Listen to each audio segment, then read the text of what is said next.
Hi everyone, it's Kelly from Kellie's Bead Boutique. So today I'm going to show you another installment in my quick and easy earring series. This is where I take some simple parts and put together a fabulous pair of earrings. If you want to see how I make them, come and join me.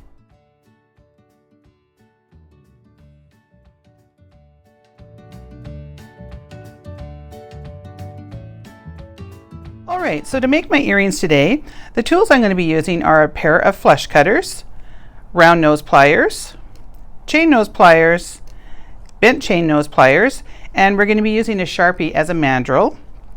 We're also going to be using some 20 gauge craft wire, a pair of ear wires, and I've got 20 4mm fire polish. I also have a couple little tiara cast dagger beads, a couple jump rings, and I have about 14 inches of a small cable chain. So let's get started. So the first thing that I'm going to do is cut about two 8-inch pieces of my 20 gauge wire. It doesn't have to be an exact measurement, I just sort of do an approximation, but I need two of those. And now what I'm going to do is cut my piece of chain in half. And what I like to do is take one of my pieces of wire and I just sort of make sure that it's nice and straight. And then I'm going to hang each end on. So I take one bit of the chain on that one end, the last link. And this is quite tiny, so I have to make sure it gets in there. And then I take the other one and try to get that in there. Goodness, this is not easy at 6 o'clock in the morning. Yeah, I couldn't sleep again, so I'm here filming early. Might as well make hay when the sun shines, right? So what I do is I run it down to the end there, and then I just sort of take my fingers, glide it along, and I figure out which one is the last link, and that's right there. And if it's offset, then you just cut one over and then just trim it on the end. But I got lucky on this one and I had even links. That never happens. So just sort of, have a look at what you've got and see what's going to work. So now what I need to do is cut these into 4 equal pieces on each side. So the way that I do that is I reposition these back on my wire. Now this isn't an exact science. As you've heard me mention in many of my videos, I'm not very particular when it comes to having things exact and perfect. I find that that's very stressful to live like that when you're making jewelry. So I don't worry about things being exactly perfect. So what I'm going to do is cut these into 4 different lengths. So I have about 8 inches. So you want to sort of, maybe you can, if you're worried about, oh gosh, I'm not going to have enough, then predetermine how long you want to have them, and you can go about measuring them and all that stuff. But what I do is I eyeball it. So I just kind of have a look and I decide how long I want to go, and then I make sure that the 2 links are across from each other, and I'm going to cut those 2 right there, and I just make sure that they're even and then trim that up. So now I have 2 links that I've got here, and then I'm going to reposition the same remaining pieces right next door to it so that I can use the first ones as a bit of a guide. In my jewelry business that I had to cut chain all day long, so this was sort of a little trick that we came up with. So now I want these second ones to be just a little bit longer than the first ones, and not a lot, maybe a couple links. So I just sort of bounce it on my finger, and then I know that I'm going to probably cut down about here because I want them about 2 links longer. So I'm going to cut about there. And I leave all of this on here, so you can see now I've got 4 lengths of chain, and there is a little tiny bit hanging off of one of them there, and you can just trim it up after. But I've got 2 shorter ones and 2 longer ones. And make sure your wire's straight or else you're going to end up crooked, and that's no fun. So I find doing them next door to each other like this much easier than trying to measure it on a ruler because you can't get them to hang properly. All right, so now I want to make these 2 a little bit longer, and I'm going to go a fair bit. I'm probably 4 links longer on this because I can see that I've got a fair amount of chain left. And again, probably no 2 sets of these earrings for me would look the same. They would all have a little bit different length. So now when I hang these last 2 on here, and I can see up here, I've got a little tiny bit of a piece of chain that's on there. So I would make sure that I inspected my chain to make sure there was no little links that were caught. So I'll pull that off after. But now I'll try to get this under the camera. So now you can see that I've got 4 different lengths of chain. So that's kind of a little way of doing it. And now at this point you can look at it and go, okay, well, if something's a little bit off like this one, this last one, It's not quite even. I might have not cut it even when I was first starting. So I'll trim off one there. And I just go one link at a time when I'm trimming it, just to make sure, because sometimes your eyes can play a little, trick on you. And no, I can cut one more.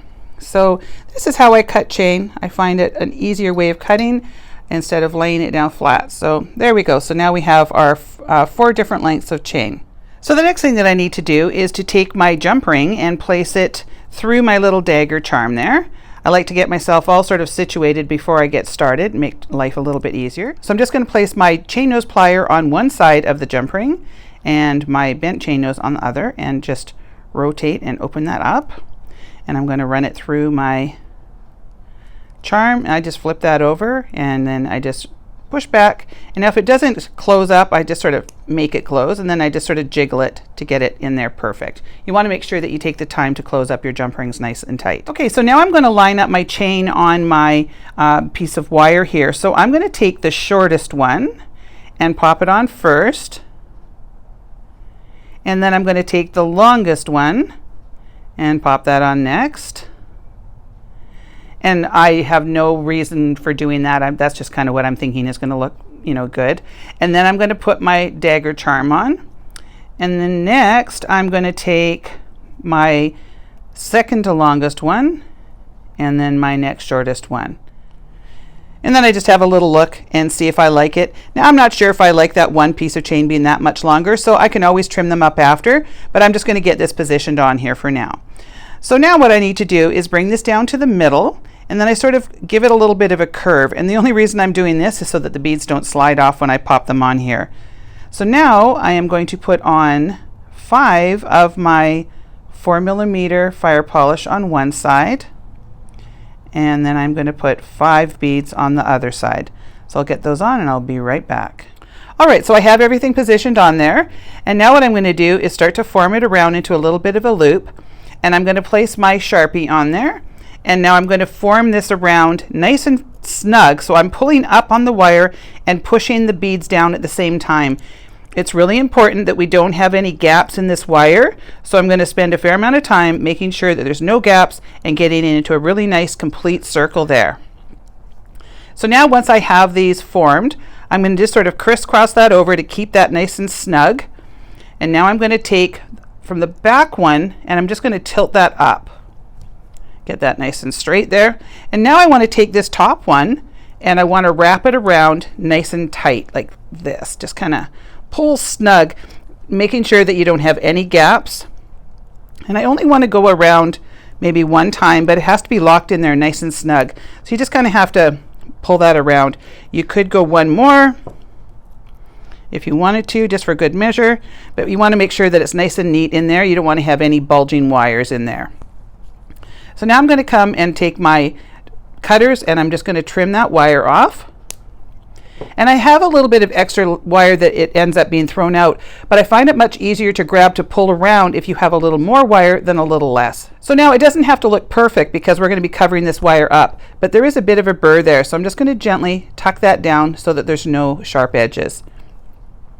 So what I want to do now is create the loop on the top. So I'm going to bend away, and I'm bending in this direction because I want my loop to be in the same direction as the ring that I made with my beads.